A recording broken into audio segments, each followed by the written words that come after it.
আপনারা কেমন আছেন? মোটামুটি ভালোই আছেন।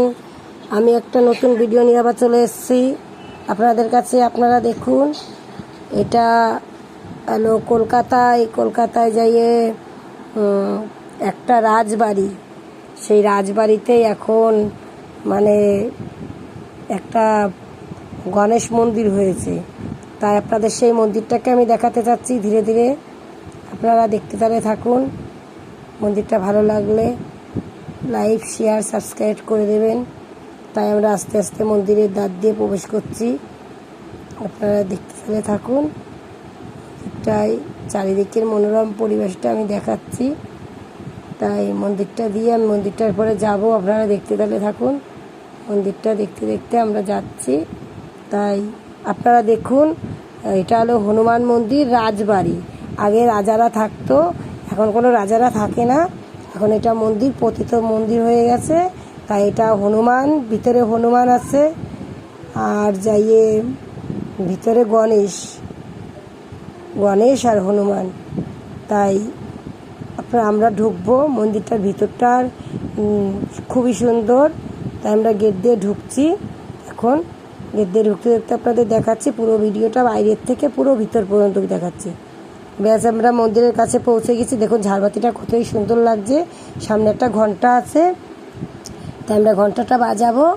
হ্যাঁ, ঘন্টাটা বাজিয়ে তখন আমরা গণেশকে দেখাবো। ওম গণেশায় নমঃ, ওম গণেশায় নমঃ, ওম গণেশায় নমঃ। তাই আপনারা গণেশ ঠাকুরকে দেখুন, কতই সুন্দর গণেশ ঠাকুরকে দেখতে। তাই গণেশের বিগ্রহটা আমরা দেখবো। ওই যে পুরোহিতটা মানে এই করছে, আমরা খুবই লোকে ঘিরে দাঁড়িয়ে আসছিল, আমরা তুলতেই পারছিলাম না ভিডিওটা।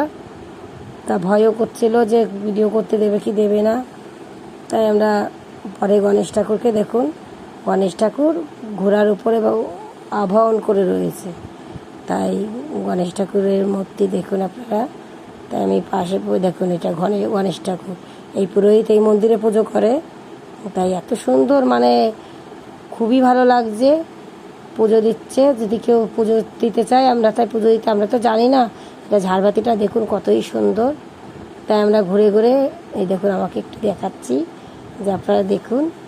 তাই আমরা এই পাশে এবার হেঁটে হেঁটে ঘুরিয়ে দেখাচ্ছি। এই সামনেটাও হনুমান মন্দির। তাই আমরা হনুমান মন্দিরেও যাব।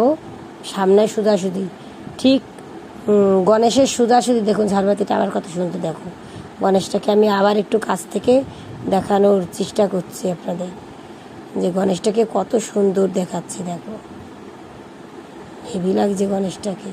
গণেশ আবার ঘোড়ার ওপরে করে আছে। যা তো মন্দিরে এসেছি, তা অনেক লোকই ছিল। আমি এবার আস্তে আস্তে করে দেখুন, এগুলো নারকলের সুব্রার কারিকার্যের ভিতরে। ঘরটা যাতে ঠান্ডা থাকে তাই সেমন করে রেখেছে, খুবই ভালো লাগছে। আপনারা দেখুন। এবার আমরা একজন এখানে গণেশ মন্ত্র পাঠ করছে, তাই আমরা এখানে শুনছি। সাইডে আবার হনুমান মন্দির, তো না হনুমান চালিসা পড়ছে। তাই আমরা দেখুন, আমরা দুজনে গেছিলাম, আমরা দুজনে একটু আসছি দেখতে দেখতে। আমরা এবার হনুমান চালিসা, জয় হনুমান, জয় হনুমান, জয় হনুমান দেবের জয়। এটা এখানের পুরোহিত, ইনি হনুমান দেবকে পুজো করে, তাই করছে। দেখুন এত সুন্দর সাজিয়েছে না। তা আমি এবার একটু ঘুরে ভিডিওটাকে যে আবার দেখালাম যে সোজাসুজি। এবার আমরা এদিকে হাঁটছি। এরপরে আমরা ঠাকুরটাকে নমস্কার করে আমরা বেরিয়ে এসেছি। দেখুন, এটা হলো যাই ইঁদুর, দুই পাশে দুটো ইঁদুর আছে, যা তো হনুমানের বাহন ইঁদুর। তাই মন্দিরটার বাইরের দিকে ইঁদুরের ছবি দেয়া।